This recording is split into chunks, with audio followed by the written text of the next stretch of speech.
Então, boa tarde, pessoal. O meu nome é Joyce. Hoje eu e o Wendel vamos apresentar um pouco sobre o que é o DSC, como ele funciona e como que vocês também podem fazer parte. E logo após a nossa apresentação, o Arnaldo ele vai compartilhar um pouco com a gente sobre como é a experiência dele como engenheiro de Machine Learning e Deep Learning.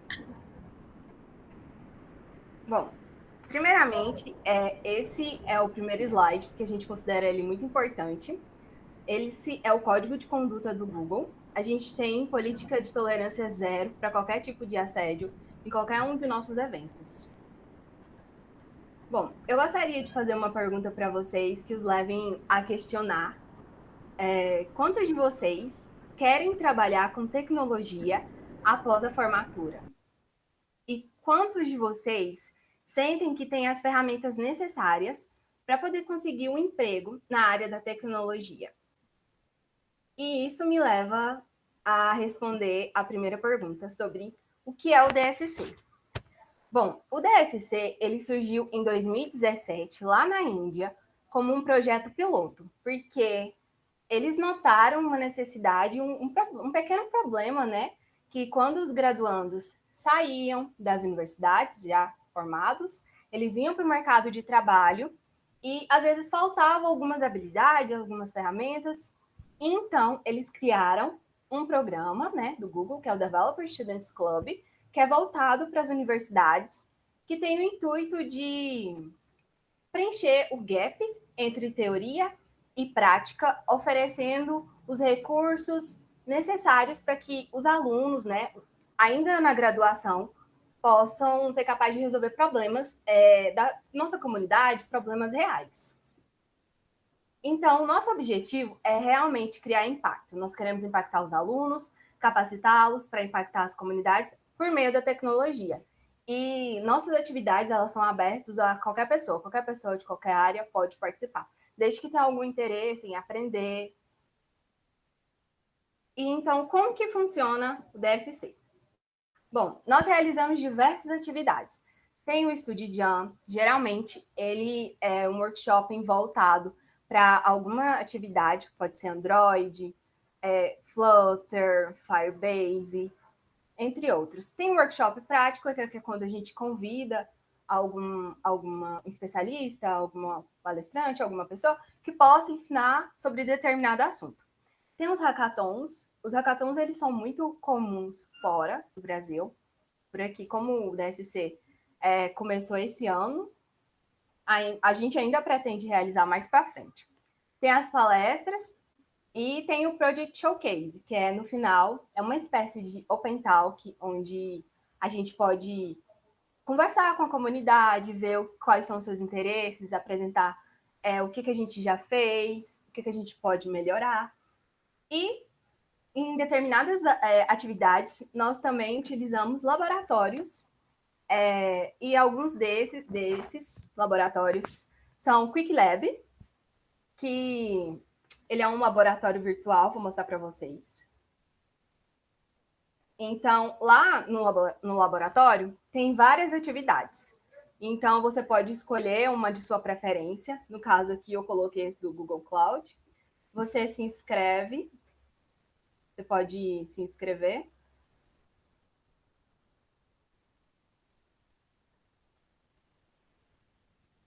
E aí, geralmente, tem sempre os requisitos, você cumpre os requisitos, e ao final, ele sempre te oferece um selo. Então, são várias habilidades que você pode aprender nesse laboratório e recebe um selo que comprova que você realmente fez. A gente tem também o Code Lab, que é para computação guiada. Ele não tem vídeo, ele é mais tem os passos a passos, você tem que ir lendo. Por exemplo, se eu quero aprender sobre Cloud com Python, um exemplo, aí eu escolho, tem as categorias, aqui, por exemplo, IoT, você escolhe, e ele mostra basicamente todo o passo a passo de como você pode fazer. Esse, ele não entrega um selo, não mostra um selo, mas ele ensina, explica, mostra como que você tem que fazer o seu código. E aí, aqui tem um mês grátis, vocês podem tirar um print, anotar o código e depois testarem. Eu vou compartilhar depois esse slide com vocês no e-mail. Bom, agora sobre o Solution Challenge. Boa tarde, pessoal. Gostaria de agradecer a presença de todos, especialmente do Arnaldo, que aceitou o convite. Para quem não me conhece, meu nome é Wendel, eu sou estudante do 7º período de Ciência da Computação e a Joyce me convidou para participar do DSC. Então, estou aqui para falar com vocês sobre algumas partes do clube. Pode passar, Joyce, por favor. O Solution Challenge, ele é um concurso anual que reúne todos os DSCs do mundo. São diversos DSCs que têm um único objetivo, que é solucionar um problema da comunidade local utilizando tecnologia. Cada clube ele escolhe um problema baseado no contexto em qual eles estão inseridos e aí escolhe as tecnologias e soluciona. Tenta solucionar, pelo menos, né? E como todo o concurso, eles também têm uma premiação. As 10 primeiras soluções, as 10 melhores soluções, são as 10 melhores pessoas, 10 melhores times que desenvolvem as 10 melhores soluções, elas são convidadas a participar a ir para a sede da Google, fica lá alguns dias, e eles fornecem a hospedagem, fornecem as passagens, e aí tem uma série de atividades que desenvolve lá com os participantes, no intuito de ter ali uma integração. Esse aqui é um vídeo que fala um pouco, é bem pequeno, mas é muito bom. Pode rodar, Jéssica, por favor.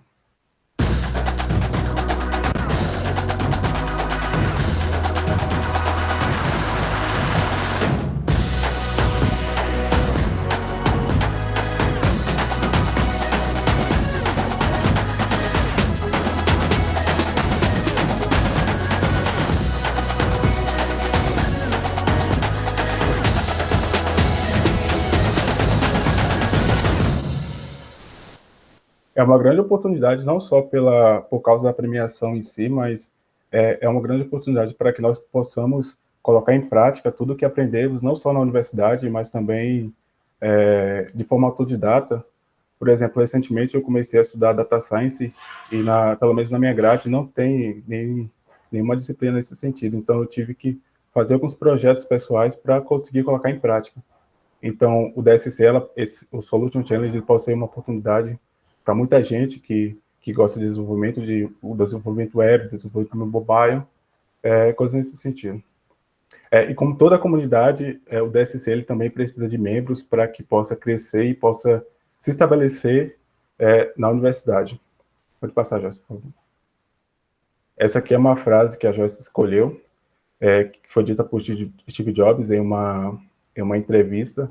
Ele disse que o modelo de negócio dele eram os Beatles, porque os integrantes, como todas as pessoas, né, possuem características negativas e outros possuíam características que, de alguma forma, anulavam essa característica negativa.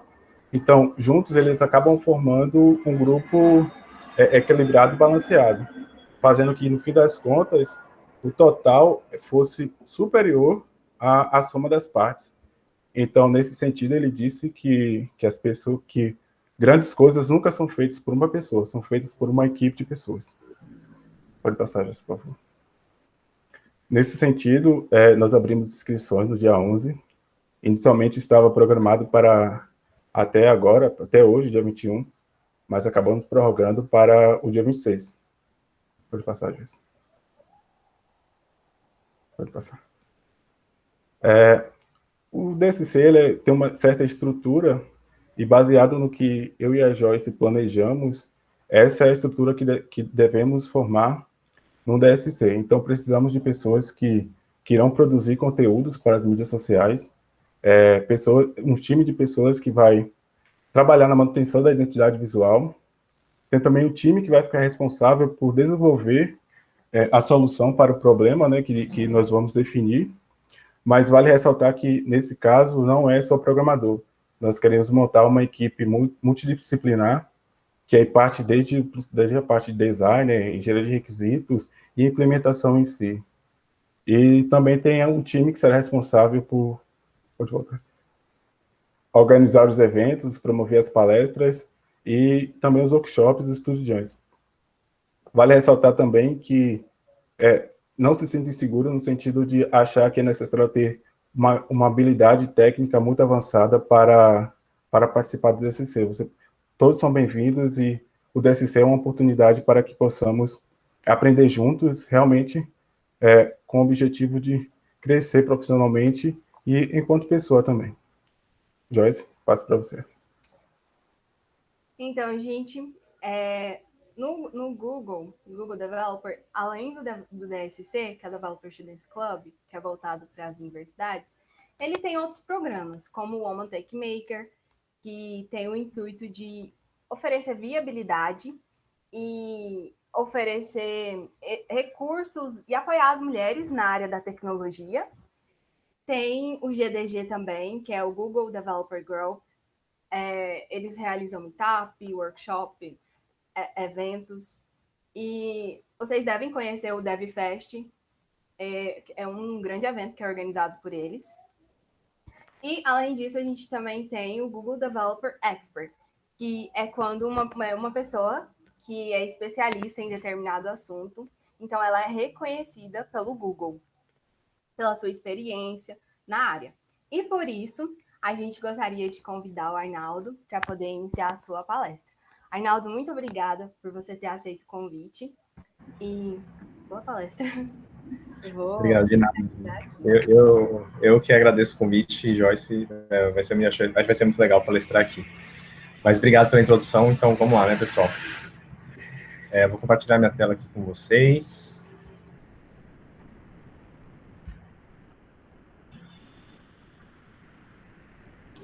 Ok, vamos lá. Beleza, pessoal. Então, hoje eu vou falar um pouquinho sobre a minha carreira como engenheiro de Machine Learning, né? Vou contar lá desde o começo, um pouquinho da minha história para vocês.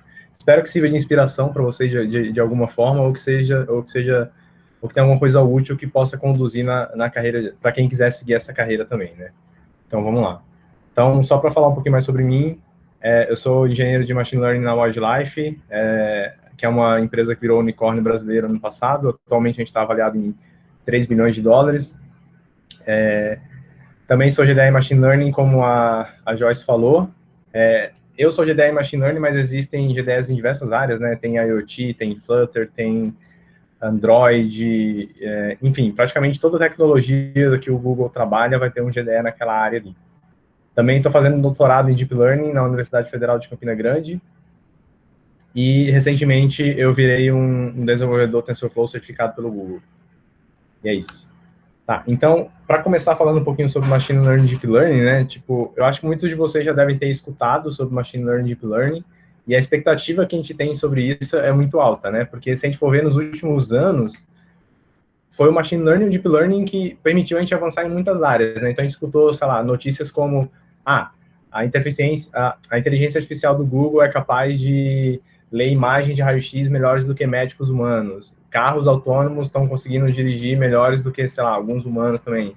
Então, nos últimos anos a gente escutou notícias sobre Machine Learning e Deep Learning que avançou muito, assim, o que a gente tinha, né, e a nossa expectativa em cima dela ficou muito alta, né. Só que a realidade, pessoal, é que mesmo com tanto avanço que a gente teve nos últimos anos, a gente ainda está no começo, né, a gente ainda está pesquisando, começando a pesquisar mais sobre isso. Eu acho que o Machine Learning e Deep Learning começou a virar um hype ali mais ou menos em 2000 sei lá, o pessoal começou a estudar sobre isso em 2012, virou um hype mais ou menos ali em 2015, 2016, e a gente está muito no começo ainda, né? Se você observar aqui nessa imagem, isso aqui é um resultado de uma rede real, né? Ela classificou todo mundo disso aqui como se fossem muffins, né? Aqueles bolinhos, né? Aqueles bolinhos. Mas se você observar, tem cachorros aqui no meio, né? Que são parecidos com os muffins realmente, mas, pô, você como humano, você não confunde, né, mas uma rede neural ainda confunde isso daqui. Então, tipo, a gente já conseguiu avanços muito legais, mas a gente ainda está no começo e tem muita coisa para a gente fazer ainda em cima. E, na verdade, pessoal, treinar modelos de Machine Learning e Deep Learning na prática mesmo é uma coisa que demora muito tempo, né, principalmente modelos de Deep Learning, né, então você vai passar muito tempo ali mexendo no seu algoritmo, mexendo nos seus dados, tunando hiperparâmetros e tal. e, tipo, vai demorar muito tempo de vocês, então tipo, na prática, isso, é mais ou menos isso, e eu pretendo falar um pouco sobre isso, para vocês hoje. Então, beleza. A minha história com Machine Learning e Deep Learning começou em 2015, né? Na verdade, 2015 foi um ano muito louco, assim, para mim, né? Em agosto eu casei, em outubro eu terminei meu mestrado, uma semana depois que eu terminei meu mestrado, eu fui para Londres fazer um PhD em Deep Learning, e lá em Londres foi, na verdade, um PhD em imagens médicas, né? E lá em Londres foi em dezembro daquele ano que eu tive meu primeiro contato, tanto com Machine Learning quanto com Deep Learning, né? Claro que, assim, eu vi um pouquinho sobre inteligência artificial no meu mestrado e tal, mas ainda não era chamado de Machine Learning, e Deep Learning também ainda não era muito conhecido, né? Mas em dezembro daquele ano foi quando eu realmente tive meu primeiro contato com redes neurais e, cara, me apaixonei, assim. Eu lembro tanto que eu me apaixonei que eu passei o Natal daquele ano, meu aniversário, o ano novo, estudando sobre aquilo. E, tipo, cara, realmente me apaixonei.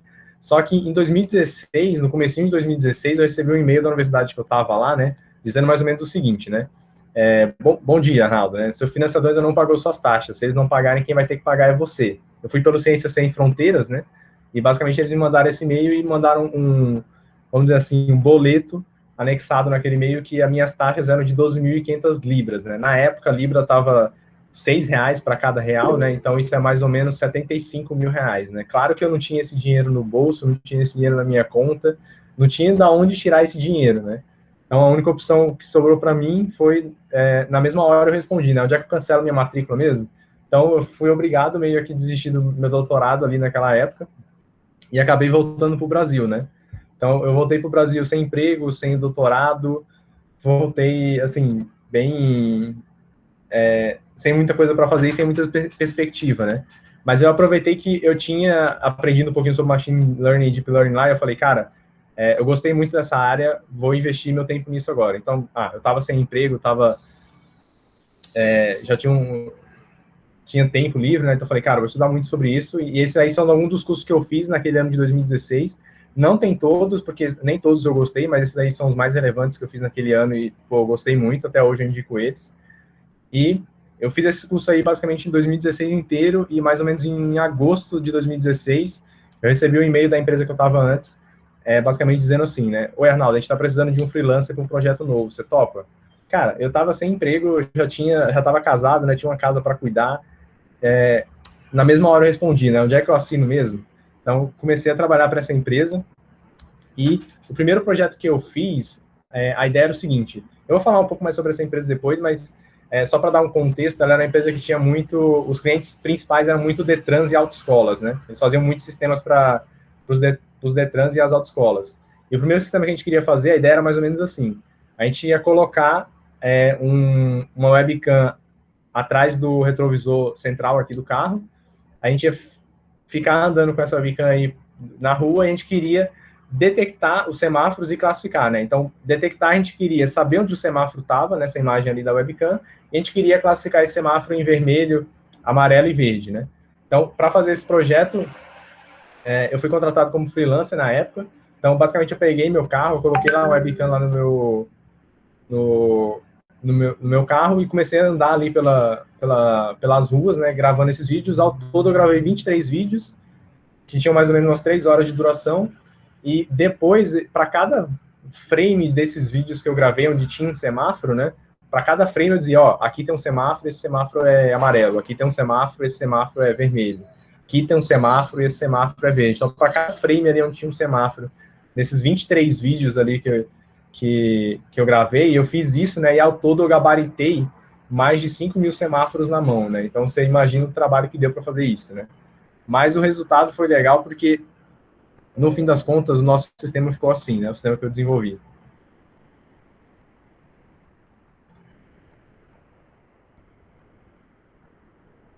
Então, você pode ver, por exemplo, que o meu sistema ele detecta o semáforo, depois ele consegue classificar. Na época, eu fiz ele ainda baseado em machine learning, né? Então, eu fiz um detector com machine learning, depois usei um classificador também usando machine learning. Então, deixa eu passar um pouco o vídeo aqui. Então, esse sistema que eu desenvolvi, ele funcionava para diferentes tipos de semáforo, né? Porque semáforo ele tem uma coisa que varia muito, por exemplo, de forma e tal, essas coisas, mas o meu sistema conseguia detectar e classificar eles bem, assim.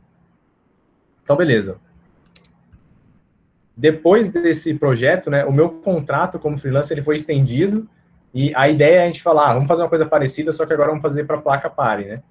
Então, eu já tinha aqueles vídeos dos semáforos, naqueles vídeos tinham placas pares ali, então, basicamente, eu peguei um vídeo que tinha mais ou menos uns 6 minutos, gabaritei umas 70 placas e eu desenvolvi um sistema, né? Por que agora tem bem menos... Por que agora eu tive bem menos trabalho, né? Porque se você parar para pensar, semáforos, eles variam muito mais de forma e tal do que placas pares, né? Placas pares, elas são sempre octagonais, são sempre vermelhas, vai ter escrito pare ali no meio, e semáforo não, semáforo varia muito, né? Então, como era uma coisa bem mais restrita, era muito mais fácil treinar um algoritmo de machine learning, tanto para detectar quanto para classificar as placas pares, né? E no fim das contas, o sistema ficou mais ou menos assim. Então, o meu sistema, ele detectava ali um semáforo, ele dizia que a placa pare, dizia que aqui tem uma placa pare, né? Então, deixa eu ver, deixa eu pegar uma outra imagem. Essa daqui é legal. Você pode ver que mesmo tendo duas placas pare ali, ele vai detectar as duas ao mesmo tempo, né? Ele vai dizer, ó, aqui tem uma placa pare, aqui também tem uma placa pare. Então, esse sistema foi bem mais simples do que fazer do que o semáforo, né? Mas beleza. Aí, depois desse projeto, o meu contrato foi estendido mais uma vez. Aí a ideia agora é a gente fazer um sistema que a gente vai usar ainda essa mesma webcam que está ali atrás do retrovisor, e a gente vai tentar, agora, baseado só na imagem que a gente está recebendo da webcam, tentar estimar qual a distância que a gente está para o carro da frente. Então, imagina, sem usar tipo, nenhum sensor de distância, nenhum sensor ultrassônico, nem nada. A gente vai usar só a imagem que a gente está recebendo da webcam, a imagem 2D, e a gente vai tentar, usando algum algoritmo machine learning, tentar estimar a distância que a gente está para o carro da frente, né? Para isso, eu peguei 3 vídeos lá que eu tinha, mais ou menos uns 10 minutos, eu fui lá, gabaritei uns 200 carros para fazer um detector de carro, e depois eu usava um algoritmo de machine learning para tentar estimar a distância que eu estava para ele, né? E o resultado ficou mais ou menos assim, ó.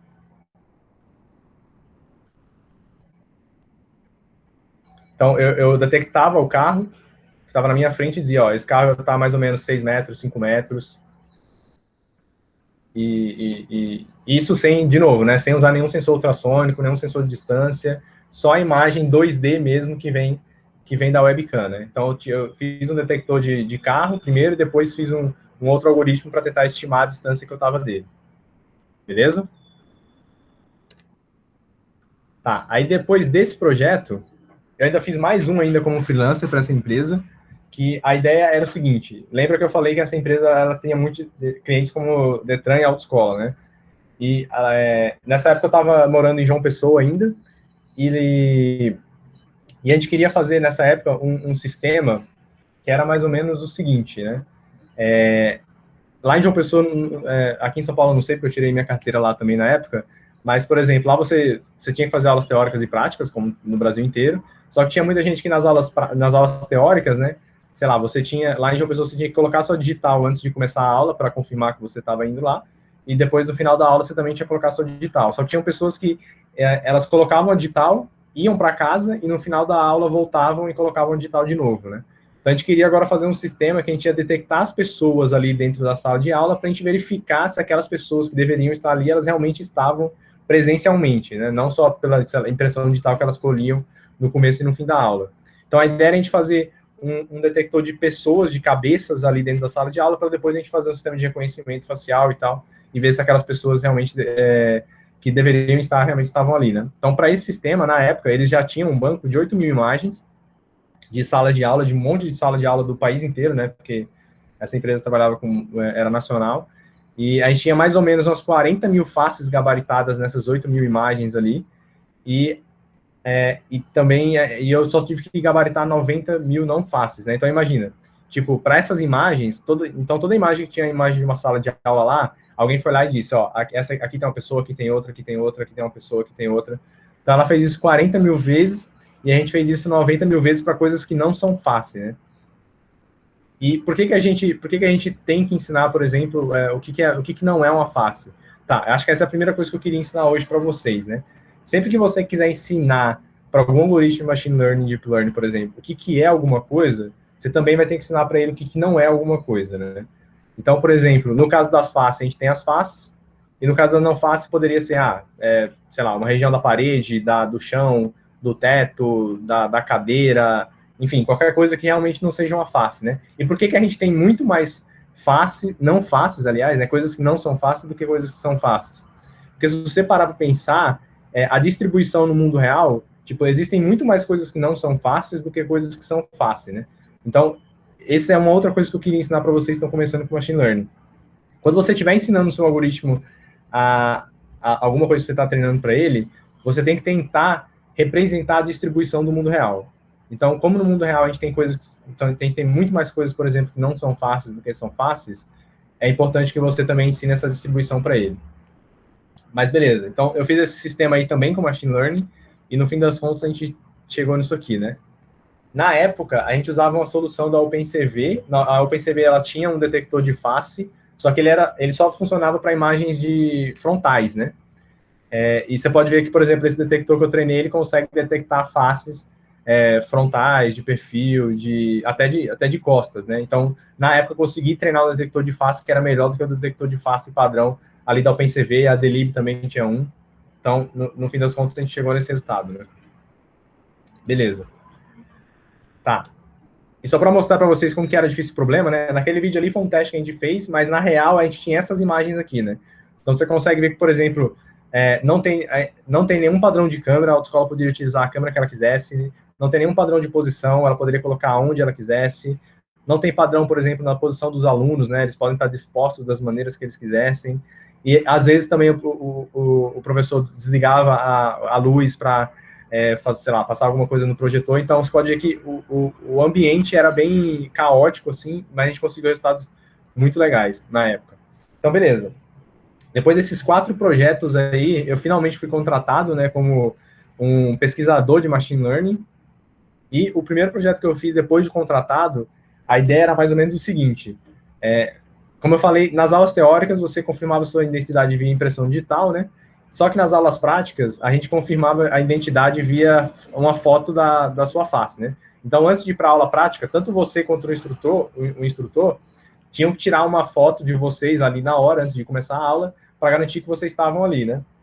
Só que, às vezes, por exemplo, sei lá, o instrutor não queria... Ou o instrutor ou o aluno faltava, não queriam perder a aula, e o que eles faziam era tirar uma foto da foto que estava no seu cadastro, né? Então, pô, era uma imagem perfeita pra gente, né? Porque era a imagem que a gente tinha no seu cadastro, a gente ia conseguir verificar a sua identidade muito mais fácil, assim, do que uma selfie, por exemplo, né?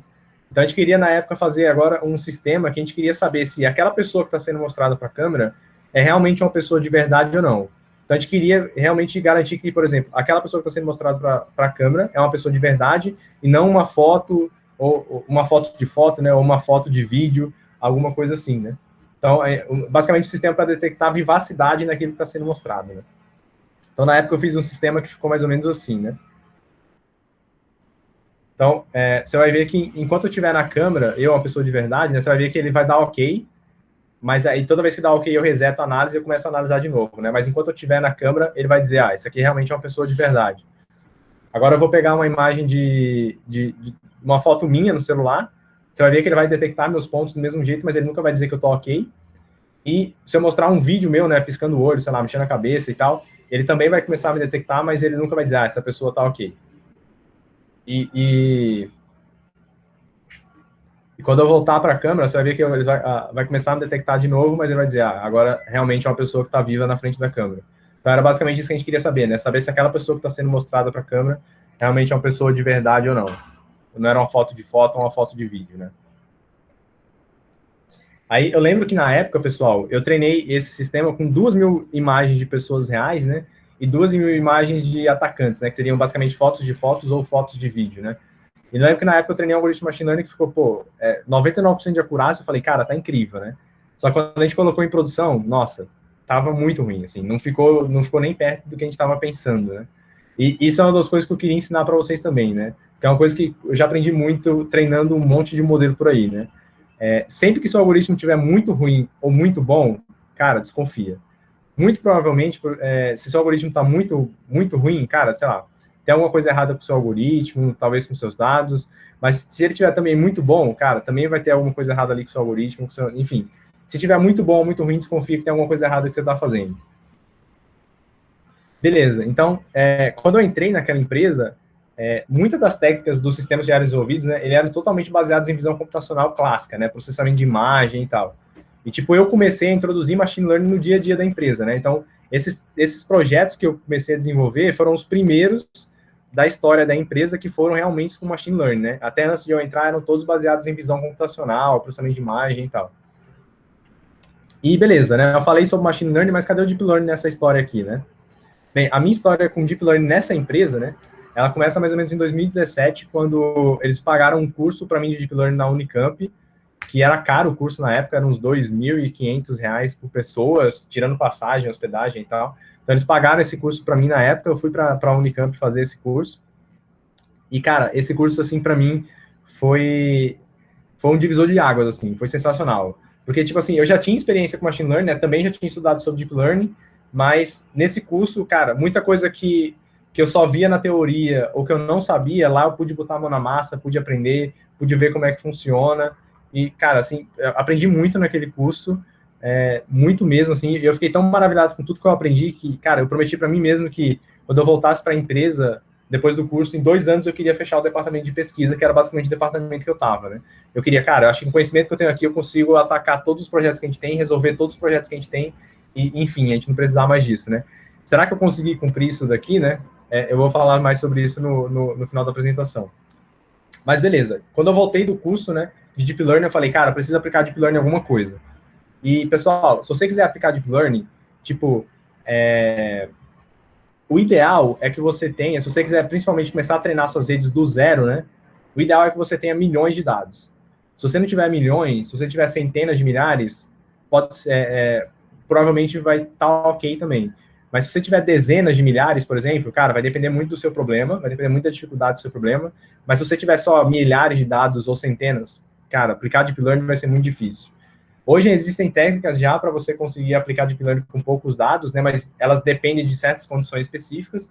Mas na época eu falei, cara, eu quero aplicar Deep Learning aqui do zero. E como a gente tinha aquele banco ali da sala de aula, né, que tinha centenas de milhares de imagens, né, tinha mais ou menos 130 mil aí imagens, eu falei, acho que esse é o problema ideal para a gente começar com Deep Learning aqui na empresa, né. Então, só que tinha um problema, né, a gente tinha esse banco que tinha centenas de milhares de imagens ali, mas talvez não fosse tantas, mas eu não podia usar GPU, né. Por quê? Porque muitos dos sistemas que a gente deployava, eles rodavam direto no computador do usuário, né? Então a gente não podia chegar para as autoescolas, para o Detran e falar, cara, a partir de agora vocês vão ter que comprar GPU e dane-se. Não podia fazer isso, né? A gente tinha que fazer os sistemas continuarem rodando em CPU como eram antes, né? E eu cheguei a treinar um modelo para o sistema da sala de aula, mas ficou bom. E eu desconfiei logo dos meus dados, né? Então eu resolvi triplicar o banco de faces, eu tripliquei o banco de faces e dupliquei o banco de não faces, né? Então a gente tinha mais ou menos 130 mil imagens. Agora a gente tinha mais de 300 mil, né? Então, cara, eu aumentei muito o tamanho do banco que a gente tinha. E como esse era o primeiro sistema de Deep Learning que eu estava realmente treinando com dados do mundo real, né? Quando eu estudava sobre Deep Learning, eu fazia os exemplos e tal, mas esse era o primeiro problema que eu realmente tinha com dados do mundo real, né? Eu falei, cara, eu vou aproveitar e testar tudo que eu escuto falar sobre Deep Learning nesse problema aqui, né? Então, se alguém fala que, sei lá, mais camadas de redes neurais são melhores, aplicar tais técnicas é melhor. Cara, eu testei tudo que eu escutava, que eu lia sobre treinamento de redes neurais ali, tudo que eu escutava falar, eu testei ali. Ao todo, pessoal, eu treinei mais de 450 modelos. Tipo, eu passei 4 meses ali treinando esse modelo, mais ou menos. E, cara, treinei muito modelo e eu tinha que treinar eles em CPU. Na época, nem GPU a gente tinha, né? Então, treinei esses 450 modelos aí em CPU. Então, sei lá, tinham modelos que demoravam algumas horas para treinar, mas tinha modelos que demoravam, tinha modelos que demoravam 12 horas para treinar, enfim, demorava muito que eu estava fazendo isso em CPU, né? Mas, no fim das contas, o nosso sistema ficou, deixa eu ver se está aqui.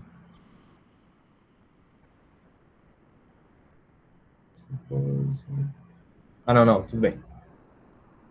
No fim das contas, pessoal, o resultado que a gente tinha antes, utilizando o detector da OpenCV, a gente conseguia detectar numa sala de aula, né, mais ou menos 60% das pessoas ali, né. Com outra biblioteca, a Delib, que é quase uma concorrente ali da OpenCV, a gente tinha 62%. Com aquele algoritmo de machine learning que eu mostrei para vocês, o nosso resultado subiu para 85%, né. E com essa rede de deep learning que eu treinei, o resultado subiu para quase 90%, né. Então, assim, a gente conseguiu melhorar muito com Machine Learning, conseguiu melhorar mais ainda com Deep Learning, e o resultado ficou muito bom. Então, praticamente de cada 100 pessoas que tinham numa sala de aula, a gente detectava 90 delas, né? Então, a gente melhorou muito, assim, né? E só para vocês terem uma noção, esse aqui é o resultado desse sistema que eu treinei, né? Então, você pode ver que eu consigo detectar pessoas de frente, de perfil, de cabeça baixa, de costas, com boné, com certo tipo de oclusão, com baixa iluminação, né? Como a gente tem por aqui. Enfim, a gente conseguiu melhorar bastante o resultado que a gente tinha. E eu resolvi também fazer uma análise em cima dos resultados que a minha rede teve, né? Então, aqui, por exemplo, você consegue ver alguns exemplos de face que a minha rede conseguia detectar. Então, você consegue ver que tem pessoas de frente, de perfil, de lado, de cabeça baixa, inclinada, com boné, com mão na frente, imagens de baixa resolução, né, como essa daqui. Enfim, vão ter pessoas aqui de diferentes... Essa daqui também, né, de baixa resolução, essa também. Então, você consegue ver que a minha rede conseguia detectar pessoas bem, assim, né? Mas eu também resolvi analisar os erros, né? Então, aqui a gente consegue ver os falsos negativos, né? Ou seja, coisas que a minha rede disse que eram face, que ela detectou como face, desculpa, ao contrário, coisas que eram para ela detectar, só que ela não detectou, né? Então, por exemplo, isso aqui está lá no banco gabaritado como face, mas ela não detectou isso como face, né? E se a gente olhar, a gente pode ver que a maioria das cabeças aqui, ó, são pessoas de costa, né? Isso é um bom indicativo para mostrar que na minha base estava faltando pessoas de costa, né? E, cara, se a gente parar para pensar, faz sentido, né? Porque, tipo, imagem em sala de aula, praticamente todo mundo vai estar de frente, só o professor vai estar de costas, né? Então, tinha muito mais pessoas de frente do que realmente pessoas de costas. Então, isso é um indicativo que a gente poderia aumentar, se a gente quisesse aumentar ainda mais o nosso resultado, a gente poderia colocar mais pessoas de costas ainda no nosso banco. E aqui a gente tem os falsos positivos, né? Que são coisas que a minha rede detectou, ela disse que são fáceis, mas não são, né? E aqui a gente pode ver que, ó, realmente tem coisas que não são, né? Tipo um mouse, um projetor, uma cadeira aqui e tal, essas coisas aqui na parede, mas tem uns resultados que eu acho muito interessante, né? Por exemplo, essa imagem aqui, ela é uma imagem de uma pessoa que estava sendo mostrada no notebook do professor. E a minha rede conseguiu detectar, né? Então eu falei, tudo bem, ela não é uma pessoa que está na sala de aula, mas eu achei muito legal, né? Porque era uma imagem super pequenininha, que estava ali no notebook, e eu falei, cara, muito legal isso daqui. E essa outra imagem aqui é a que eu acho o resultado mais legal. Essa outra imagem aqui era a imagem de uma pessoa que estava na tatuagem de um cara. Então a minha rede, ela conseguiu detectar até faces numa tatuagem que estava num cara, assim. Tipo, isso eu achei muito legal. E depois eu resolvi comparar o meu sistema com algumas soluções que tinham na época, né, de empresas famosas, né? Então, a gente tem, por exemplo, aqui o resultado do detector que tinha do IBM. A gente pode ver que ele detectou algumas faces aqui só e tinha muito falso positivo, né? Como aqui embaixo, ó, e aqui em cima também ele detectou isso aqui como face, né? Em comparação com a API que tinha do Google na época, ele conseguiu detectar essas 3 pessoas, mas em compensação, pelo menos, não teve nenhum falso positivo. A Microsoft conseguiu detectar um pouquinho mais de pessoas também sem nenhum falso positivo.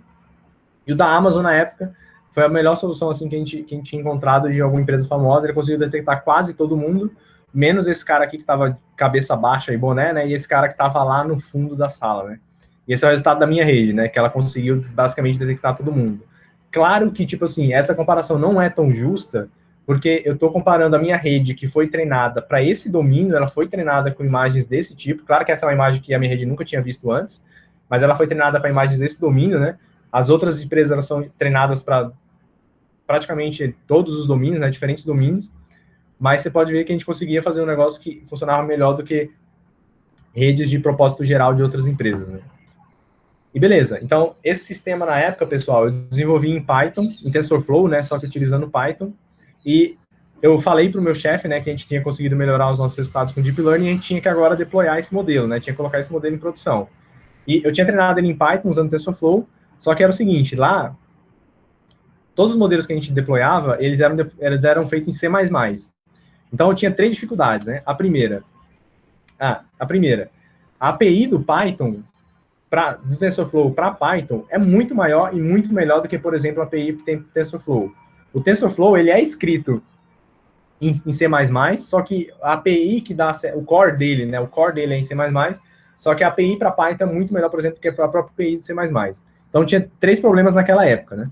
Primeiro, eu tinha que fazer o TensorFlow funcionar em C++, que já ia ser difícil. Eu tinha que fazer o TensorFlow funcionar em um Windows, ele era feito originalmente para funcionar em Linux, e eu tinha que fazer o TensorFlow configurar o projeto no Visual Studio, né? Não sei se algum de vocês trabalha com Visual Studio, mas, cara, nem sempre é fácil você configurar projetos no Visual Studio ali, né? E por incrível que pareça, tinha um tutorial na documentação do Google que falava justamente sobre isso, né? Como configurar um projeto TensorFlow C++ para Windows no Visual Studio. E eu testei na minha máquina que funcionou. Eu falei, nossa, cara, sensacional, vou conseguir deployar meu modelo sem dificuldade, né? Só que quando eu peguei o meu modelo, coloquei lá nesse código de exemplo, quando eu peguei o meu modelo e tentei colocar no nosso sistema, né, eu tive esse erro aqui, né? Então, não sei se algum de vocês conhecem esse erro aqui, mas basicamente, você pode ver que, eu vou explicar mais sobre ele, mas basicamente você pode ver que esse valor MD estava diferente desse MT, né? É isso que ele está fazendo, né? Esse valor MD não bate com esse valor MT. E, cara, na época, quando eu vi isso, eu fiquei assim, né? Porque, cara, eu falei pro meu chefe que eu tinha melhorado o resultado do que a gente tinha com Deep Learning e eu não estava conseguindo colocar isso no sistema ali em C++, né? E, cara, eu lembro, ele pagou um curso para mim para eu fazer lá em Campinas, eu falei para ele que estava melhor e eu não estava conseguindo colocar isso em produção, né? Então, pô, eu estava desesperado, né? Então, primeiro eu fui tentar entender qual era o caso daquele problema ali, né? Então, pessoal, a diferença daquilo ali é basicamente o seguinte. Quando você compila, faz um aplicativo em C++, você gera um executável, no caso do Windows, né? E você tem basicamente duas opções, né? Ou você gera esse executável com essa opção /MD ou com essa /MT. A /MD é opcional, né? É a default, né? Então, quando você gera esse executável, basicamente você está gerando um exe e que tem lá o seu código do seu aplicativo, mas, por exemplo, se você mandar esse código lá do seu sistema para um amigo seu, você vai ter que passar esse executável e todas as DLLs que o seu programa depende, né? Então, por exemplo, OpenCV, TensorFlow e por aí vai. Você tem que mandar para ele tanto o executável quanto essas DLLs. Só que isso não é muito bom porque, sei lá, vai que um desses DLLs é uma DLL própria do Windows e no computador do seu amigo ele atualiza o Windows e o Windows muda essa DLL e seu programa não vai funcionar mais, né? Com a opção /MT, você meio que evita isso, né? Porque quando você compila com essa opção, o compilador, ele pega, tipo, todo o código das DLLs e embute dentro do executável, né? Então, fica um executável bem maior, mas você tem certeza que quando você mandar para o seu amigo ou para a empresa que você quer, ele vai funcionar sem problema nenhum, independente das condições ali que ele tiver. Então, beleza. Eu sabia o que então, basicamente, eu tinha que buildar o TensorFlow no Windows com essa opção do /MT, né? Eu ia ter que compilar o TensorFlow do código-fonte com essa opção. E, por incrível que pareça, eu achei uma opção dessa lá no GitHub, uma issue dessa lá no repositório do TensorFlow, e quem tinha aberto era esse Alex Petrenko, e ele tinha fechado essa issue, então provavelmente ele tinha resolvido, né? Eu vi lá mais ou menos o que tinha nisso, e ele falou, galera, consegui aqui resolver, mas ele não falou nada, né? Ele falou, galera, consegui aqui resolver, valeu, falou, fechou a issue e foi embora. Então ele conseguiu resolver, mas não falou como, né? Então eu falei, cara, vou mandar um e-mail pro Petrenko, né? Então mandei um e-mail pro Petrenko, né? Ele era russo, mandei um e-mail para ele. Eu falei, cara, Petrenko, você é a única pessoa que eu conheço que buildou o TensorFlow com essa opção, né? Como é que você fez isso? E ele me respondeu, né? Ele falou, cara, foi bem difícil, mas você só tem que fazer isso aqui e depois isso aqui. Ele era russo, eu estava conversando com ele em inglês, mas para mim nesse e-mail ele falou grego, né? Eu não entendi nada do que ele falou ali para mim. Mas teve uma coisa nesse e-mail que ele falou que eu nunca esqueci, né? Que ele falou basicamente o seguinte, ele falou, entretanto, eu não te aconselho a fazer isso. O problema era que eu tinha que fazer isso, né? Eu tinha falado para o meu chefe que a gente tinha uma resolução melhor com o Deep Learning e eu ia colocar em produção, né? Então eu tinha que fazer isso. Então, pessoal, basicamente meu dia a dia na empresa era, eu chegava lá, tentava de alguma forma fazer aquilo funcionar e falhava miseravelmente, né? E eu fiquei nesse loop aí por 4 meses, né? Eu tentei por 4 meses tentar fazer o TensorFlow funcionar em C++ no Windows com aquela opção /MT lá, né? E você pode imaginar que depois desse tempo todo, basicamente eu chegava em casa e ficava desse jeito, né? Então, tipo, eu ficava muito triste porque eu não estava conseguindo, né? Eu falei, meu chefe, cara, a empresa pagou para mim um curso, eu tinha melhorado o resultado com o Deep Learning, era o primeiro projeto da gente, tinha muita expectativa, mas a gente não estava conseguindo deployar, né? Mas, pessoal, teve um dia que eu consegui. E você pode ver que eu fiquei tão feliz no dia que eu consegui, que você pode ver que eu tirei um print... Eu tirei uma foto da tela do computador ao invés de tirar um print, né? E mandei para os meus amigos, né? Então você pode ver que eu fiquei muito feliz que eu nem lembrei que o computador tinha a opção de tirar um print screen, né? Eu tirei uma foto com o meu celular mesmo. E, pessoal, mas nesse dia, depois que eu consegui, a gente conseguiu deployar esse modelo, e esse foi o primeiro projeto da gente, da empresa, né? Da história da empresa, com Deep Learning, né? Então, assim, foi um marco muito legal nesse dia que a gente conseguiu deployar esse modelo, foi o primeiro projeto da gente com Deep Learning. E depois desse projeto, a primeira coisa que eu falei, cara, a gente vai precisar de uma GPU, não aguento mais treinar modelo em CPU, então pediam uma GPU, eles me deram, e eu falei, cara, daqui para frente vamos colocar Deep Learning em tudo. Então, esses projetos aqui eu não... Tá, não, acho que eu vou falar. Esse projeto é o seguinte, a gente trabalhava muito com impressão digital, e tipo, a imagem que vem do sensor pra gente é essa daqui, né? Só que você pode ver que é uma imagem que não é boa, né? Tem muito ruído e tal, e a gente... Uma outra coisa que a gente faz com impressão digital é fazer um processo de enhancement, né? Que é melhoramento, realçamento, que a gente consegue transformar numa imagem bem mais fácil de você conseguir fazer casamento de impressões digitais e tal. E a gente treinou um algoritmo de Deep Learning naquela época para esse projeto, com mais ou menos 120 mil imagens. Na época a gente tinha conseguido resultados que eram estado da arte, a gente chegou a escrever um artigo, mas parou no meio, mas a gente conseguia rodar esse... Só que o problema é que esse sistema em GPU, a gente tinha mais ou menos 7 frames por segundo, mas em CPU demorava 12 segundos para rodar para uma imagem, né? Então, na época, a gente só meio que deixou de lado esse projeto. Depois, a gente também tentou fazer alguma coisa com classificação, que era o seguinte, a gente tentava... se você olhar para a sua impressão digital, você vai ver que ela vai cair num desses 6 padrões aqui. E para que esse padrão é importante, né? Imagina que você está fazendo um sistema de reconhecimento de impressão digital e você quer comparar você com 1 milhão de pessoas no banco, né? Então, para que, por exemplo, eu vou comparar você com essa 1 milhão de pessoas no banco, se eu posso simplesmente só comparar você com as pessoas que são da mesma classe que você, né? Que tem o mesmo padrão de digital que você. Então, cara, você já diminui muito o seu espaço de busca e deixa o seu reconhecimento muito mais rápido, né? Então, na época, a gente treinou um algoritmo de classificação para fazer classificação de impressão digital com Deep Learning. A gente tinha mais ou menos 4 mil imagens. Repara que aqui a gente tinha bem menos imagem, né? Então, a gente teve que usar uma técnica chamada Transfer Learning. E a gente conseguiu também estado da arte, né? E a gente chegou a escrever um artigo, publicou, e na época a gente tinha mais ou menos 95,2% de acurácia. Beleza? Tá, então, depois desses 2 projetos foram... os 2 projetos que a gente fez com Deep Learning, todas essas redes a gente treinou praticamente do zero. E a partir daí a gente falou, cara, vamos começar a usar redes prontas para resolver nossos problemas, né? Então, um dos projetos que a gente tinha era, a gente queria detectar, nas aulas práticas, a gente queria agora detectar pessoas dentro do carro ali para a gente fazer a mesma coisa, né? Saber se tanto o instrutor como o aluno são eles mesmos que deveriam estar ali. E a gente tinha um banco com 15 mil imagens, na época ali com 18 mil pessoas gabaritadas, então a gente tinha 15 mil imagens, e a gente tinha mais ou menos 18 mil pessoas ali gabaritadas, e a gente usou a API de detecção do TensorFlow para treinar um modelo específico para o nosso problema, e mais ou menos a gente teve esse resultado aqui, ó. Então, aqui a gente tem as imagens originais. Você podem ver que, tipo, antigamente a gente fazia detecção de face, né? A empresa fazia detecção de face, né? Mas você pode ver que, tem momentos que a face está oculta pelo volante, ou, sei lá, o instrutor não aparece por completo, às vezes ele também está com alguma coisa na cabeça e tal. E a gente nem sempre conseguia detectar essas pessoas, né? E ainda tinha imagens de noite, né? Que deixava o problema ainda mais difícil, né? Você pode ver que é muito difícil ver pessoas aqui, né? Mas com esse sistema que a gente fez para detectar pessoas e não faces mais, você consegue ver que a gente melhorou muito o resultado, né? A gente conseguia detectar praticamente todo mundo dentro do carro, tanto de dia quanto de noite, de uma forma bem mais precisa, né? E para você ter uma noção, na época a gente tinha mais ou menos, de cada 100 pessoas ali no carro, a gente conseguia detectar umas 93%, usando o detector de face com machine learning que a gente tinha. E quando a gente mudou para Deep Learning, a gente tinha 3 modelos, né? Um que, a gente detectava 99,5% das pessoas, quase todo mundo, mas demorava 6 segundos em CPU. E a gente tinha também um modelo que era 95, que demorava, sei lá, a gente tinha 8 frames por segundo aqui, né? Então, acho que na época a gente acabou ficando com esse modelo aqui que a gente treinou na época. Beleza. Então, fiquem tranquilos que a gente está acabando já os projetos, mas um outro projeto que a gente tinha na época também, esse projeto aqui tem muito a ver com o doutorado que eu estou fazendo agora também, mas nasceu lá naquela empresa, né?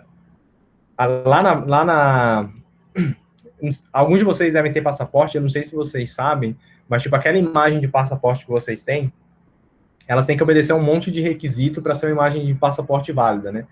Por exemplo, ela não pode estar borrada, você não pode estar olhando para o lado, você não pode ter olhos vermelhos, você não pode estar de boca aberta, você não pode estar de boné, você não pode ter um background variado, você não pode estar usando óculos, né? e por aí vai, né? Tem um monte de coisa ali sobre aquela sua imagem que ela tem que respeitar.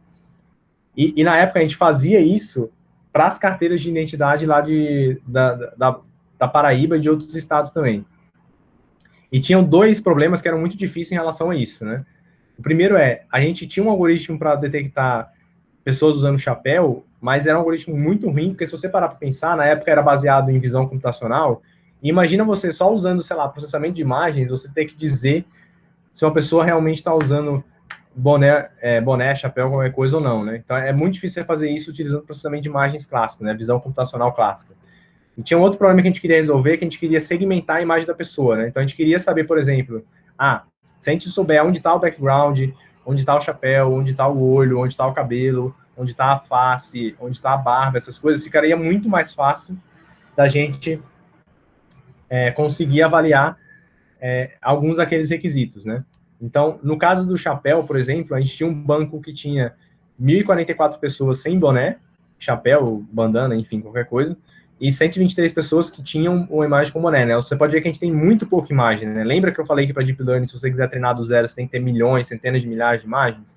Então, ou dados, né? Pode ser dados também.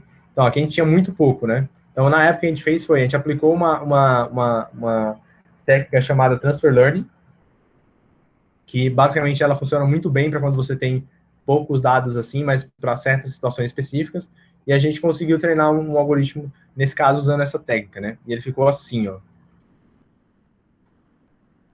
Então você pode ver, nesse caso aqui, a minha rede está dizendo, ó, esse cara não está usando nenhum adereço ali na cabeça, com 99% de confiança, 100% de confiança. Deixa eu passar aqui para outras pessoas aqui na frente. Então, você pode ver, ó, pessoas que não estão usando nada na cabeça, ela vai dizer, essa pessoa não está usando nada. Ó, esse cara está usando, ele vai dizer, esse cara está usando chapéu ou bandana, ou enfim, qualquer coisa na cabeça. 100% de confiança, 98% de confiança, e por aí vai. Beleza? Tá. E naquele programa da segmentação, a gente tinha na época 8 classes, que, deixa eu ver se eu lembro todas, eu nem sempre lembro.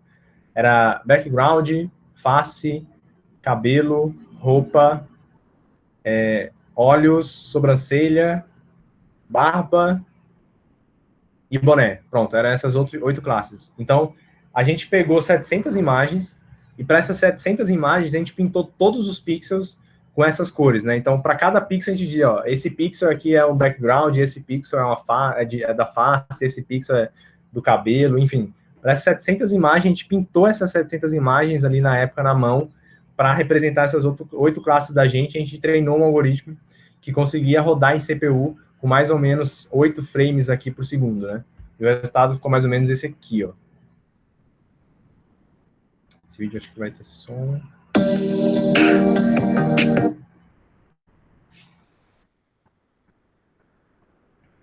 Então, você pode ver que, por exemplo, a minha rede ela consegue dizer, ó, aqui tá a roupa, aqui tá a face, o olho, sobrancelha, o cabelo. Agora eu coloquei um boné, ele vai dizer que é um cabelo. O background eu não pintava de nada, né? E se você reparar, tipo, tem erros aqui? Tem. Mas se você reparar que a gente treinou uma rede do zero com apenas 700 imagens e a gente conseguiu esse resultado, cara, assim, ficou incrível para pouca quantidade de imagens que a gente tem. E um ponto importante de falar também é que essas pessoas que estão sendo mostradas para a câmera foram pessoas que nunca foram vistas pela rede, né? A gente treinou num banco totalmente diferente, num domínio totalmente diferente, e a gente resolveu testar ele em pessoas e situações que a rede nunca viu, e a rede conseguiu detectar muito bem, né? Pode ver aqui, ó, esse cara tem barba, a gente consegue detectar, e a gente conseguiu resultados muito bons, né? Ele reconhecia uma pessoa por vez?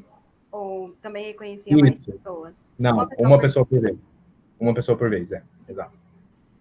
Boa, eu acho que esse aqui é o último projeto que eu queria falar para vocês, mas, basicamente, esse projeto era o seguinte, a Delib, que é uma biblioteca também, né, de visão computacional e tal, ela detecta pontos ali na sua face, né, como esses pontos aqui, ela detecta ao todo 68 pontos, e a gente queria, com esses pontos aqui, tentar estimar os ângulos da cabeça de uma pessoa, né? Então, a gente queria tentar estimar os ângulos 3D. Só que, para que a gente queria fazer isso baseado na imagem 2D, né? Então, a gente não ia usar nenhum tipo, sei lá, de imagem de 3 dimensões, como, sei lá, Kinect, nem nada. A gente ia pegar só a imagem 2D esses pontos aqui a gente usar como entrada para nossa rede, a gente queria estimar os ângulos das pessoas em 3 eixos, né?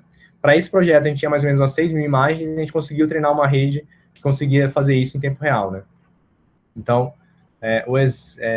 o projeto ficou mais ou menos assim, ó. Então, repara no seguinte, você pode ver que ele está detectando, ele estava dizendo aqui os ângulos da minha cabeça. Esse movimento do sim é o pitch. Então, para cima, o pitch é positivo, e para baixo, o pitch é negativo, né? Então, eu coloco a cabeça para cima, o ângulo aumenta, eu coloco a cabeça para baixo, o pitch diminui. O movimento do não com a cabeça é o yaw. Então, para a direita ele é positivo, para a esquerda é negativo, né? Então, para cá, o ângulo aumenta para cá. Isso aqui está em graus, né? Então, ele está estimando que a minha cabeça está 12 graus virada para a direita, né? Por exemplo.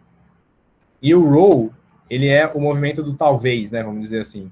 Então, para cá ele é negativo, acho, para cá ele é positivo. Então, a minha rede está estimando que a minha cabeça está virada... e você pode ver que eu posso virar a cabeça nos 3 ângulos ao mesmo tempo, né? E ela vai estimar essas posições da face, esses ângulos da face, só baseado nessa imagem 2D aqui da câmera. Beleza? Tá, ok. Então, pessoal, depois desse tempo todo, né, a empresa virou mais ou menos isso aqui, né? Então, quando eu entrei, a empresa era totalmente baseada em visão computacional, e depois de mais ou menos uns 2 anos, que eu fiquei lá, a gente, mais de 90% dos nossos projetos eram machine learning, deep learning, e mais da metade já eram com deep learning, né? Então, eu meio que transformei uma empresa que era totalmente baseada em visão computacional numa empresa que era uma empresa de machine learning e deep learning, né? E, cara, eu achei isso muito legal. E só para lembrar, né? Então, eu passei naquela empresa quase 3 anos, então, se a gente pensar naquela promessa que eu fiz, né? Eu realmente não consegui cumprir ela, eu não consegui fechar o departamento de pesquisa, eu não consegui fazer tudo que a gente tinha com o Deep Learning, mas, assim, talvez se eu tivesse pensado, eu quero transformar todos os projetos em Machine Learning e Deep Learning, talvez fosse uma promessa mais pé no chão que eu tivesse feito para mim mesmo, não teria cumprido da mesma forma, mas, enfim, eu acho que os resultados que a gente teve foram muito legais e eu acho realmente que o que a gente fez lá foi um trabalho muito bem feito.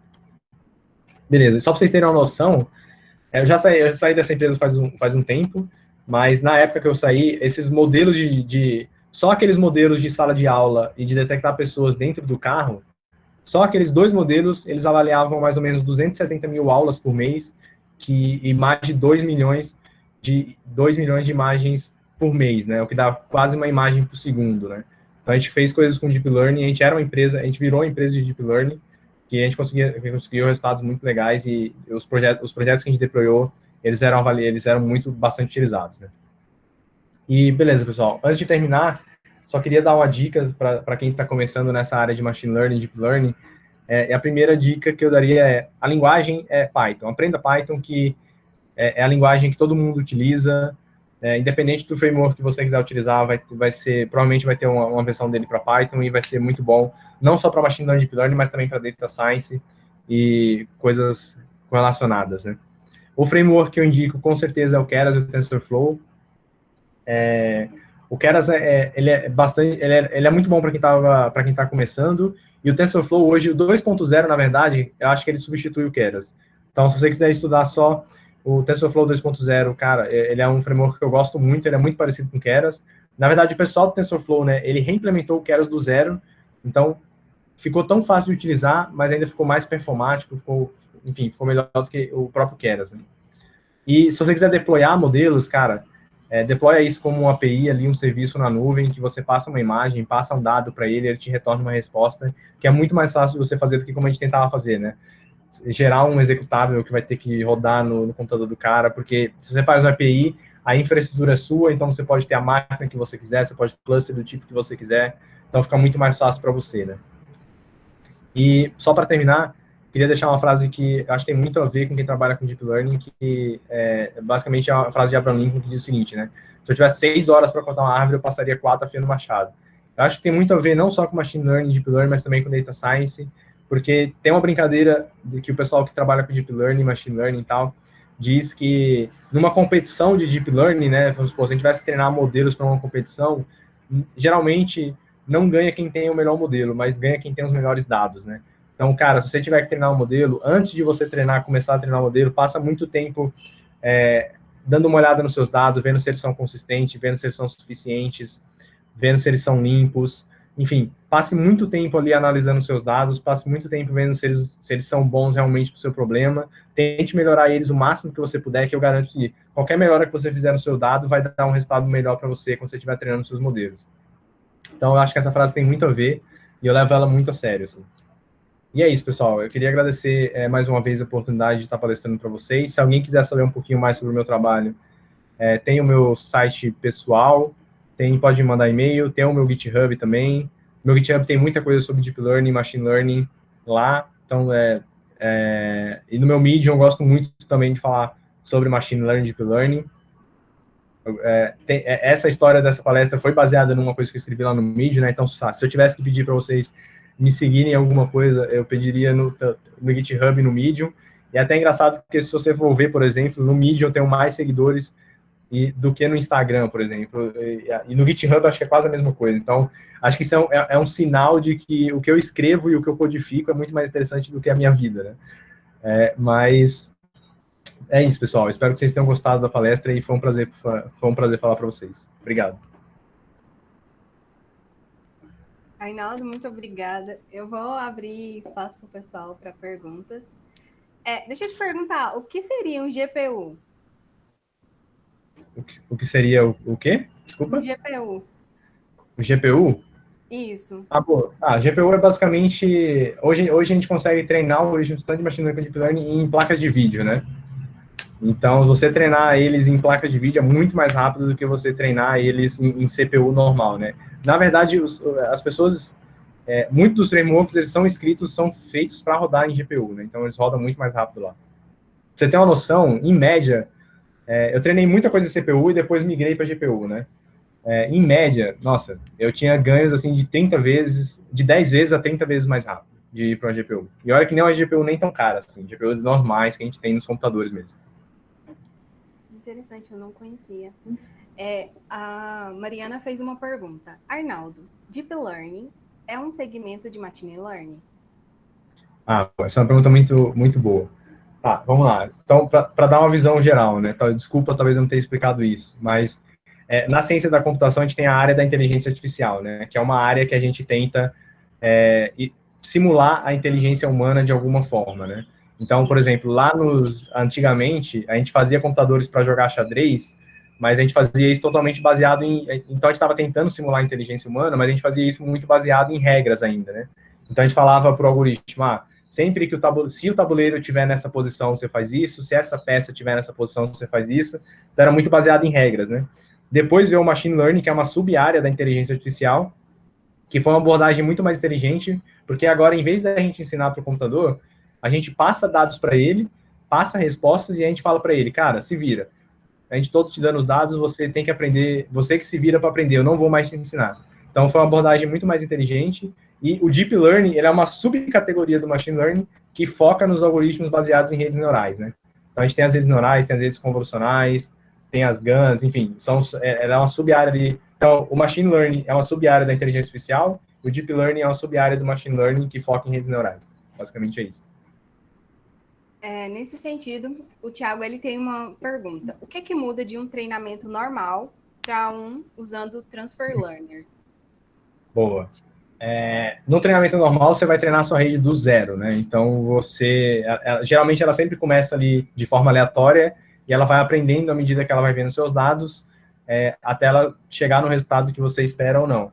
Com Transfer Learning, você vai pegar uma rede que ela já foi treinada para algum domínio parecido com o seu, e você vai adaptar para o seu problema, né? Então, a sua rede não vai começar de forma aleatória, ela já vai começar com algum tipo de conhecimento que você acredita que pode ser útil para o seu caso, e você, além de demorar menos, você precisa de menos dados também, porque a sua rede já foi treinada num outro domínio parecido com o seu. Então, por exemplo, lá no caso do boné, eu peguei uma rede que ela foi treinada para 1000 classes, aquela rede já tinha, nessas 1000 classes, já tinha boné ali no meio, e eu só treinei ela para o meu tipo de dado, né, para minhas imagens, e em vez das 1000 classes, eu só precisava de uma. Então, eu peguei uma rede que ela já tinha um conhecimento sobre o boné e só adaptei para o meu caso, para o meu dataset. Entendi. O Paulo ele perguntou: quando você diz de melhorar os dados para depois treinar o sistema, como seria, por exemplo, Ah, melhorar bom, um banco de imagens para reconhecer placas de trânsito? beleza. Tá.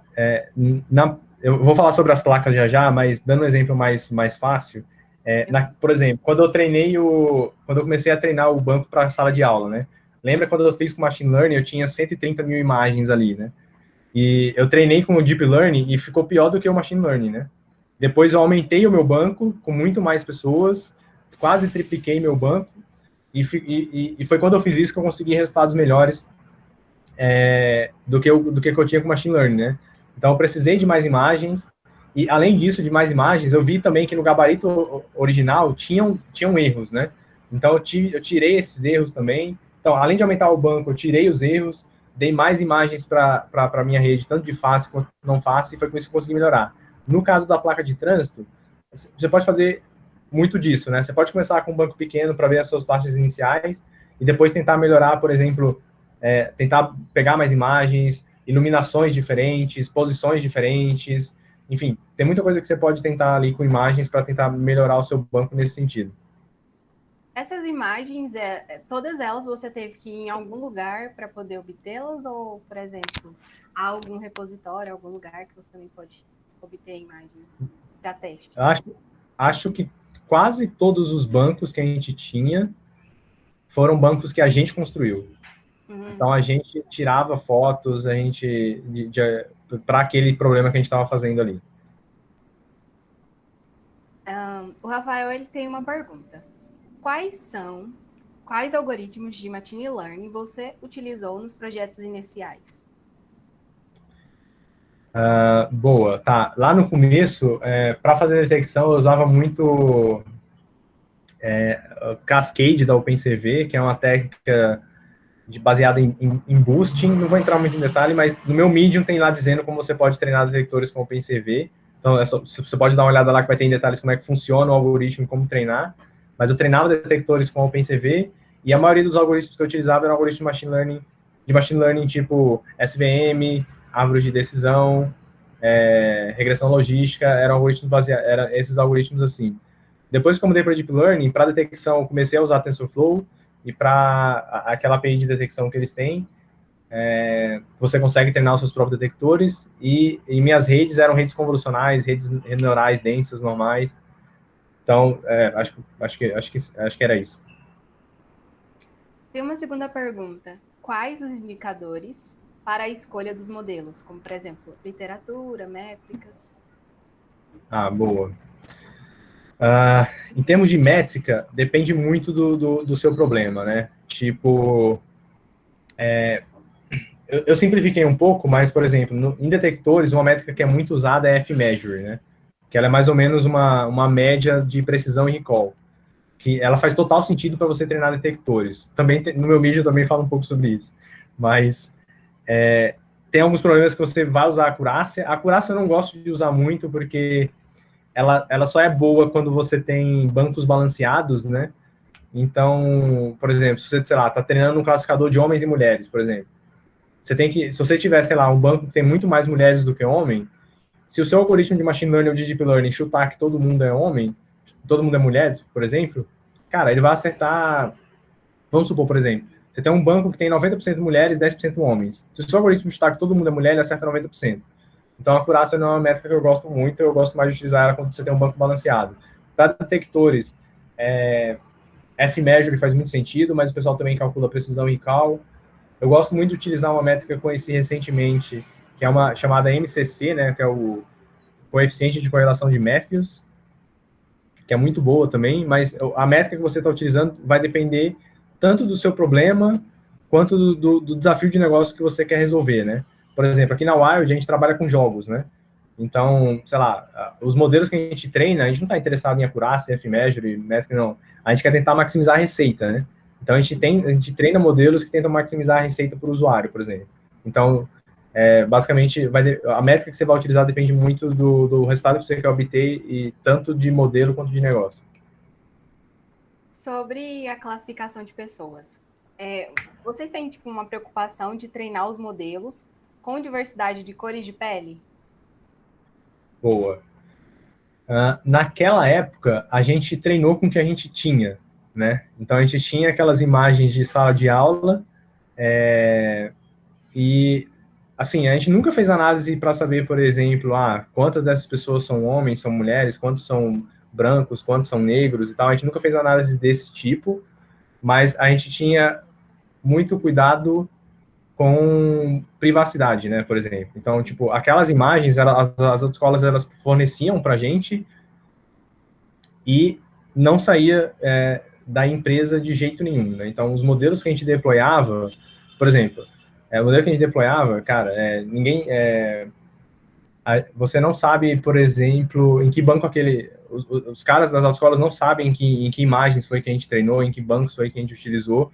Então, na época a gente não tinha isso, mas eu sei que, por exemplo, hoje tem bancos de dados na internet de face que o pessoal tem muito cuidado com isso, né? Então, eu lembro que a IBM, um tempo atrás, lançou um banco de face pensando na diversidade, né? Então, era um banco balanceado, tanto em questões de homens e mulheres, quanto em questão de etnia, quanto em questão de raça. Então, era um banco balanceado, sei lá, tinham europeus, tinham indianos, em etnias, né? Tinham americanos e tal.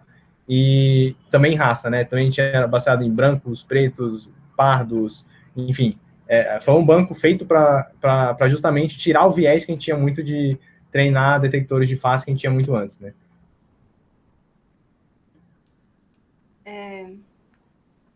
Qual que é o maior desafio atualmente dos algoritmos de Deep Learning e Machine Learning? O maior desafio atualmente? Cara, como eu falei, né, eu acho que a gente está tendo resultados muito incríveis aí nos últimos anos, né? A gente melhorou muito, não só em imagem, mas também em texto, em voz, melhorou muito também nesse sentido, mas a gente está muito no começo, né? Então, eu acho que, e cada vez mais o resultado vem melhorando, então eu acho que o desafio hoje é a gente pensar como é que a gente consegue ser melhor ainda, né? Então, a gente tem algoritmos que conseguem estado da arte, que conseguem ser melhores do que humanos, mas como é que a gente consegue resultados melhores ainda, né? E eu acho que o que você falou, acho que o que o Rafael falou sobre diversidade, cara, acho que é um desafio ainda. É muito difícil a gente conseguir tirar esse viés, mas o lado bom é que tem muita gente se preocupando com isso. Então, por exemplo, recentemente, as empresas como Microsoft, IBM, o Google, que forneciam detectores de face para órgãos policiais lá nos Estados Unidos, eles pararam de fazer isso porque eles sabiam que no próprio algoritmo deles tinha muito viés, né? Então, eles davam preferência eles diziam que, sei lá, pessoas negras tinham maior chance de ser criminosos, né? Então, eles pararam de fazer isso porque eles assumiram esse viés, eles sabiam que tinha esse viés no algoritmo dele. Eu acho que esse provavelmente é um desafio, hoje ainda porque muitos dos bancos que a gente tem ainda não tem muito essa questão, mas é bom saber, é legal saber que o pessoal está muito preocupado com isso e está investindo muito tempo, tanto de pesquisa quanto de investimento mesmo nessa questão. Eu gosto muito de saber disso. A Mariana, ela tem uma pergunta. Ela está no primeiro ano de Ciência da Computação e tem muito interesse pela área de Machine Learning e Deep Learning. Ela está perguntando assim, você recomendaria algum livro ou algum artigo? E ela disse que também aceita filmes. Boa, legal. Tá, vamos lá. Livro, acho que um livro que eu gosto muito é o Hands-on Machine Learning, que é da O'Reilly, esqueci a editora, mas na capa ele tem um lagarto preto e amarelo, se eu não me engano. Enfim, é um hands-on em machine learning, ele está em inglês, mas eu acho que ele é muito bom. Existe hoje um Deep Learning Book que eu cheguei a comprar, mas, cara, ele é muito teórico. Não indicaria nesse momento para você que está começando agora, Mariana. Então, compra esse livro do Hands-on em Machine Learning, que ele é muito bom para quem está começando, porque ele é mais prático, mas ele tem a teoria necessária ali para quem está começando. Artigo, nossa, o que eu gosto muito é o Medium, né? Eu acho que a minha maior fonte de aprender sobre Machine Learning e Deep Learning, acho que são duas. Primeiro é o Medium, tem muita gente ensinando sobre Machine Learning e Deep Learning lá, aprendi muito lendo artigos de outras pessoas e tal. Hoje já tem bastante gente falando sobre isso em português também, o que é legal. E no YouTube também, né? Nossa, aprendi muito sobre Machine Learning e Deep Learning vendo vídeo do YouTube sobre, quero aprender mais sobre esse algoritmo, mais sobre SVM, sobre PCA. Nossa, aprendi muito no YouTube, assim, aprendi muito. Então, eu indicaria, acho que muito para isso. Filme, nossa, eu acho que um dos mais legais, acho que é aquele do AlphaGo, né? Que foi a rede que o Google fez, a DeepMind fez, né? O Google depois comprou a DeepMind para jogar aquele jogo de tabuleiro Go, né? Que é muito mais difícil do que o xadrez, que é aquele joguinho que você tem um tabuleiro e fica botando pecinhas brancas e pretas, né? É muito mais difícil que o xadrez, então é muito mais difícil para uma máquina aprender, e eles conseguiram fazer um algoritmo ganhar do super campeão de Go na época, de 4-1 na época. Hoje eles melhoraram ainda mais esse algoritmo e eles garantem que nenhum humano é capaz de vencer aquilo. Então aquele filme eu acho que é muito legal para estimar quem está começando na área. Eu gosto é um documentário que tem na Netflix, com certeza tem. E, cara, eu gostei muito de assistir ele na época. Nossa, muito interessante. Ó, tem o Paulo, ele fez uma pergunta. Esse ano começou o curso de Inteligência Artificial lá na UFG. O que você aconselha para quem está começando na área? Boa. Cara, acho que o melhor conselho que eu posso dar é mais ou menos um pouco do que eu fiz, assim, né? Então, eu estudei... Quando eu saí, eu comecei a estudar sobre isso depois que eu terminei o mestrado e desisti ali no PhD, mais ou menos, né? Então, eu estudei muito, fiz bastante curso. Se você começar o curso de inteligência artificial, você vai aprender muito sobre isso no curso que você está fazendo, né? E acho que uma coisa que eu gostava muito de fazer era, eu queria entender como as coisas funcionavam por debaixo dos panos, né? Então, eu não me contentava em só usar o algoritmo ali do scikit-learn, dar um fit predict. Eu gostava de entender como é que aquele algoritmo ali funcionava por debaixo, entender um pouco da matemática ali das coisas para entender como é que as coisas funcionavam. Tanto de machine learning quanto redes neurais e tal. Então, eu gostava muito disso. Então, acho que o conselho que eu dou para você se você está nesse curso aí, aproveita, estuda ele da melhor maneira que você puder, vá um pouco mais a fundo, talvez, do que você vai aprender lá, tente entender como é que as coisas funcionam por debaixo dos panos, porque, cara, isso ajuda muito na hora que você está treinando seus modelos, porque você entende como o algoritmo funciona, então fica mais fácil de você tunar lá os parâmetros dele, né? E assim, como eu falei para a Joyce no começo, né? Eu só vim aprender sobre machine learning e deep learning depois que eu terminei o mestrado, né? Então, se você está num curso agora, com seus 20 e poucos anos aí, sei lá, menos até, começando a aprender sobre isso, você já está, assim, numa vantagem de tempo muito boa em relação a mim. Então, cara, aproveita essa jornada aí, que se você gosta mesmo disso, vai ser muito boa. Reinaldo, o Thiago fez uma pergunta. Ele falou assim, você pode citar uma fonte de papers científicos nessa área? Boa. Assim, olha, papers vão ter para muitos problemas, né? Então, o que eu aconselho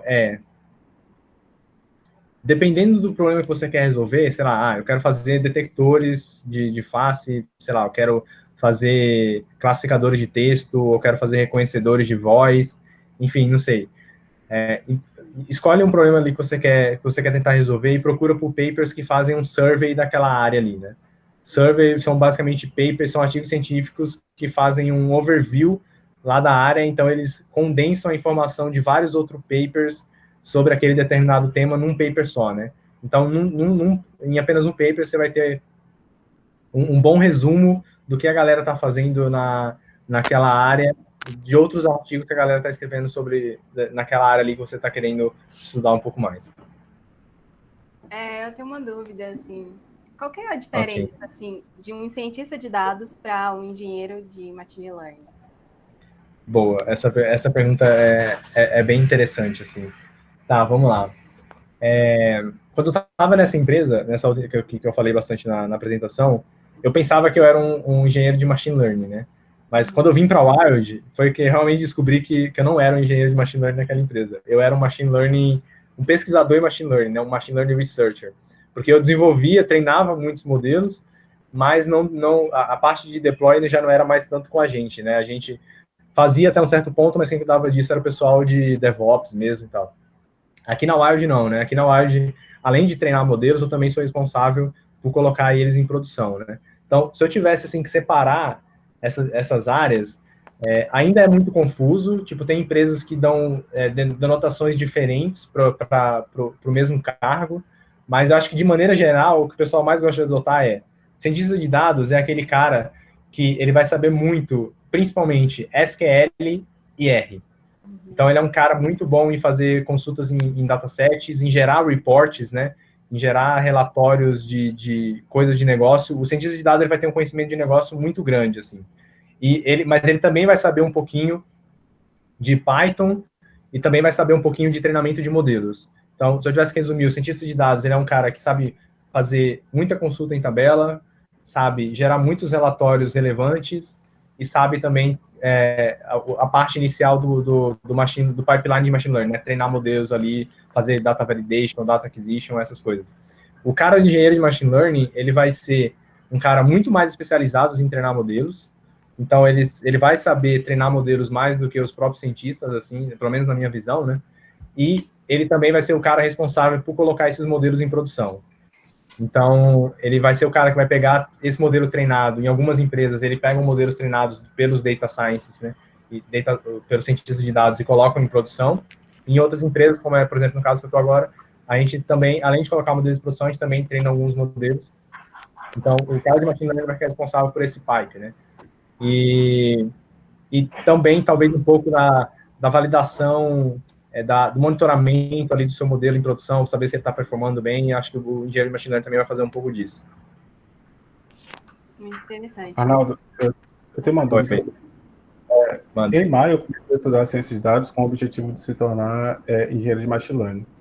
E, inclusive, encontrei a sua publicação no Medium, falando sobre isso. E agora eu faço estágio em engenharia de dados.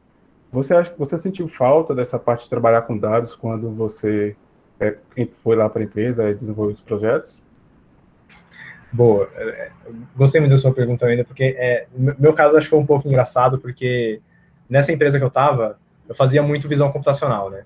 Então eu mexia muito com imagens, assim. Então, cara, se eu precisava de imagens, a gente construía os bancos, ou a gente pegava bancos na internet. Então, enfim, a gente trabalhava com imagens. Quando eu vim para a Wild é uma empresa de jogos, né? Então, cara, tipo, não tem imagens aqui, vamos dizer assim. Mas quando eu vim para cá, eu sabia que eu não ia mexer muito com imagens. Eu até cheguei a fazer um projeto com imagem, mas imagem não é mais o foco, né? A visão computacional já não é mais o foco. Aqui a gente tem muito mais dados tabulares mesmo, dados em bancos não relacionais. Então, é um mundo completamente novo, assim, né? E, cara, senti muito realmente isso que você falou. Senti muito essa falta de ter um pouquinho desse conhecimento ali de data science para, eu preciso, sei lá, a gente vai treinar um modelo para fazer isso, eu preciso dessas features, desses atributos para treinar modelos, mas como é que eu consigo esses atributos nos dados que a gente tem? Então, sofri muito com isso ali no começo, porque no começo eu tinha que entender toda essa parte de data engineer, né, de saber como que o pessoal transformava esse dado bruto nas tabelas que o pessoal de ciência de dados utilizava, né? Eu tinha que entender, como é que eu vou pegar essas tabelas agora e transformar as features, como é que eu vou juntar a tabela de usuário, a tabela de pagamento para gerar receita. Então, eu apanhei bastante no começo, mas senti falta disso sim. Mas acho que é isso. Acho que é isso.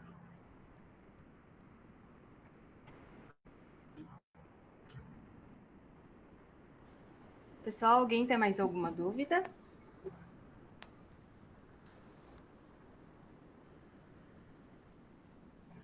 Eu deixei o link aqui no chat para que vocês possam receber a declaração de participação neste evento. Eu acho que a gente pode finalizar. Arnaldo, eu quero agradecer muito por você ter aceitado o convite. Eu aprendi muito com você e tenho certeza que todo mundo aqui presente também aprendeu e saiu mais motivado a procurar mais sobre o que é Machine Learning, a entender mais como funciona. Então, muito obrigada por você ter aceitado o convite. Eu agradeço também a presença de todo mundo que veio, que participou. E espero que vocês possam participar mais vezes dos eventos, dos projetos, das atividades que a nossa comunidade, né, o DSC, preparar. Eu que agradeço, Joyce. Foi um prazer. Obrigado a todo mundo que assistiu um pouquinho. Obrigado. Parabéns, Joyce. Obrigada, Arnaldo. De nada. Parabéns pela apresentação. Obrigado, Raimunda. Então é isso, gente. A palestra, o evento de hoje está encerrado. Muito obrigada a todos vocês. Tchau, pessoal. Tchau, gente.